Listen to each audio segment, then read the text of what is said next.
Saya pada mulanya saya tak tahu anak saya pergi sana. Tapi saya dapat panggilan pada anak. Dia minta dengan saya. Dia merayu minta bawa balik dia. Dia kata, saya panggil anak saya ni dia nombor 3. Dia cakap, mak bawa balik dia, mak. Dia nak balik, dia kata. Saya tanya, kenapa dia lepas sana? Macam mana dia boleh pergi sana? Niat dia nak bekerja, dia kata. Dia tak tahu dia sampai macam tu. Lepas tu saya tanya dia, baliklah. Dia kata boleh balik mak, tapi kena bayar. Lepas tu saya ingatkan cukup bayar duit tiket ke apa ke. Tapi rupanya dia minta 14,000 untuk bawa balik dia. Saya bukan dari keluarga yang senang, jadi jumlah tu agak banyak lah. Lepas tu saya minta tempoh lah untuk bawa balik. Esoknya tu dia telefon lagi. Tapi dia telefon tu bukan guna nombor telefon dia, sebab dia memang tak dapat. Telefon dia tak dapat. Dia cuma guna telefon bos dia lah, dia cakap. Lepas tu dia kata, mak tolonglah mak, dia nak balik, dia kata. Saya ni cuma macam menjanjikan untuk dia bawa balik, padahal je saya tak mampu untuk nak bawa balik dia dengan nilai duit banyak tu. Saya dah tak ada jalan lain. Saya buat polis report. Lepas tu saya datang sini minta tolong,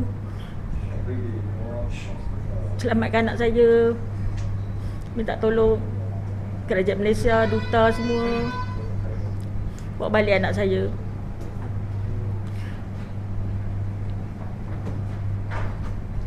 Beberapa hari lepas dia ada telefon lagi. Dia cuma cakap, mak, dia kata, dia tahu mak tak boleh cari duit tu, tapi untuk makan, untuk hidup kat sana dia perlu kerja, dia kata. Tak apa, dia kata, kalau mak tak boleh cari duit pun tak apa, tapi dia kena kerja lah. Cuma dia bagi tahu saya, dia sempat bagi tahu selama 2-3 minggu dia kat sana, dia kata dia teruk. Saya tanya kenapa, tapi dia terus tukar topik lain. Dia tak boleh nak cerita apa-apa sebab saya dengar suara lain ada kat belakang dia. Saya minta sangat, saya merayu sangat-sangat anak saya dapat bawa balik ke sini dengan selamat. Saya sebagai makcik, anak buah saya ditangkap pada sudah 3 tahun. Anak buah saya first dia pergi Thailand untuk jalan-jalan dengan kawan-kawan. Selepas itu sudah dekat Thailand sana 10 hari dia dah hilang, and then telefon tak dapat dihubungi. Dia ada cari kita, call, dia cakap, Sen, saya ditipu. Saya dibawa ke satu tempat yang saya tak tahu. Selepas itu dia cakap sekeliling dia macam askar. And then dia semasa 2023 dia masih ada kontak dengan saya.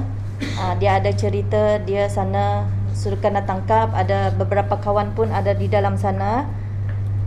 And then dia cakap dengan saya, Sen, saya nak keluar dari tempat ni, saya tak tahan. Anak buah saya ni telah dijual kepada 3 tempat. Sekarang yang terbaru inilah dia punya location. Kami pun ada membuat laporan polis keadaan anak buah lah.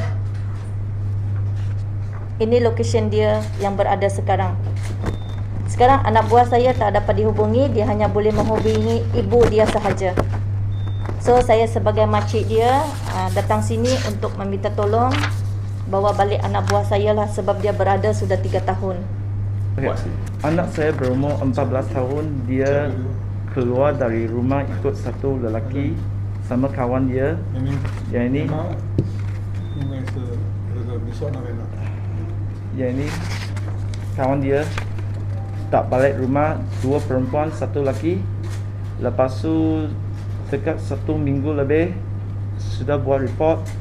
Lepas tu yang ini sudah balik rumah semalam. Cuma anak saya belum balik rumah lagi. Seminggu lebih macam itulah.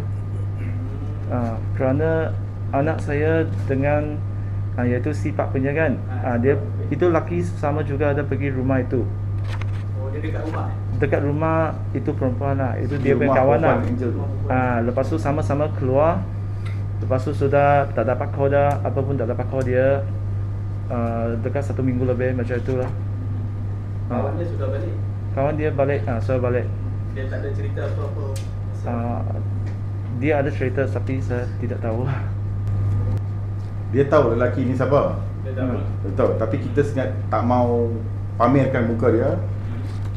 Sebab kita mau dia hantar dengan baik lah. Itu tujuan kita hari ni adalah untuk anak dia ni dihantar dengan baik sebelum kita keluarkan muka lelaki yang bawa anak dia ni. Dalam report polis ada maklumkan pada lelaki Ada. apa tindakan polis? Ada. Apa tindakan polis? Apa You sudah report polis? Apa polis cakap wartawan ni? Polis cakap kalau nampak dia akan tangkap lah. Jadi tujuan dia hari ni adalah untuk minta siapa-siapa tengok anak dia, tolong beri maklumat lah di mana kedudukan anak dia. Dan untuk yang bawa anak dia ni, kita minta untuk pulangkan anak dia. Sebab seorang tu dah dipulangkan, seorang lagi lah ni yang penting. Benda berkaitan dengan perkara-perkara pemandangan manusia ni masih lagi berlaku. Bahkan sebenarnya yang kita ingat semakin berkurang, ada lagi yang belum tampil untuk membuat aduan. Semakin hari kita buat, semakin banyak yang ada. Jadi untuk itu, mahu tak mahu, kita kena menggunakan platform ASEAN. Untuk yang pertama, ASEAN mencari solusi untuk menyelamatkan saki-baki rakyat Malaysia yang belum lagi diselamatkan. Di Myanmar betul ada waktu tu diumumkan 22 orang lah, saya ingat tak lebih 50 orang yang balik dari Myanmar itu kan. Ada? Sudah balik ya. 100 lebih. 100 lebih. Ramai, tapi ada lagi yang masih lagi. Ramai lagi betul. Ramai lagi yang masih ada. Jadi kita minta kepada ASEAN untuk mencari solusi untuk menyelamatkan khususnya di Myanmar. Dan solusi yang terbaik pada saya adalah ASEAN memberi tekanan kepada Thailand supaya Thailand memberi tekanan yang berterusan supaya dapat menyelamatkan lagi yang baki-baki yang belum lagi diselamatkan, yang masih lagi berada di Myanmar, khususnya di Taichung, Kalkat dan lain lagi. Nak pergi ke ASEAN untuk minta ASEAN membawa satu usul baru ataupun apa saja cara mekanisme untuk menggunakan tindakan yang serius untuk menghentikan skam compound yang masih lagi berada di Laos, Cambodia dan Myanmar.